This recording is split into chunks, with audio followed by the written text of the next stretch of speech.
Guys, trading day na ngayon. Gising na kayo.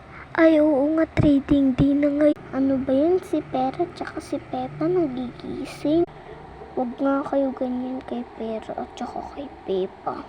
Whatever. Maghula na lang tayo kung sino yung ititrade. Feel ko si Maze. Oo nga. Guys, pikit na nandiyan na si boss. Yung kaya ititrade ko dun sa trading ko. Pili kaya ako dito. Ito si pencil. Favorite ko to. Ay, hindi. Favorite ko to. Tapos, ito pinagdadaroan ko to eh. Ganda kasi siya. Ito si Pera. Ayoko to. Pera ko to eh. So, ito na lang kaya si Maze.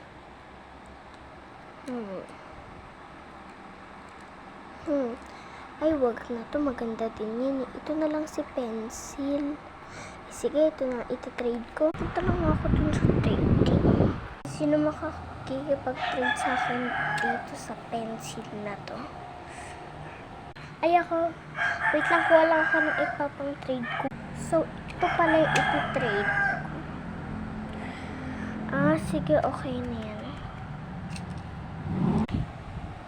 Okay na din to. Ay, punta na nga ako dun. Igay ko na lang siya dito. Sige. Bye-bye. Sige, dyan muna kayo. Alis na ako. Tutulog ako. Hala, bakit na-trade si Pensy? Hala, bakit mo siya na-trade? Buti nga sa kanya. Hala, may bago tayo. Ayun. Hi, ako pala si Joy. Hi, Joy. Nice to meet you. Hi, Joy. Pwede ba akong maging friend sa inyo? Kaso, may isang bad dito. Si Maze. Wala, ba't ako? Kung naman talaga, kanina nga, inaway mo kami. Oo nga. Ako pala si Joy. Mabait ako. Hindi ako nangangaway. Buti naman. Oo nga. Ay, oo nga. Saturday ulit. Magti-trade ulit, diba? Oo nga. Sana si Miss yung i-trade. Oo nga. Hala, pikit na kayo guys. Andiyan si boss. Ano kayo i-trade ko? So, ang ti-trade ko dito is ito. Kasi kaka-trade lang sa akin to.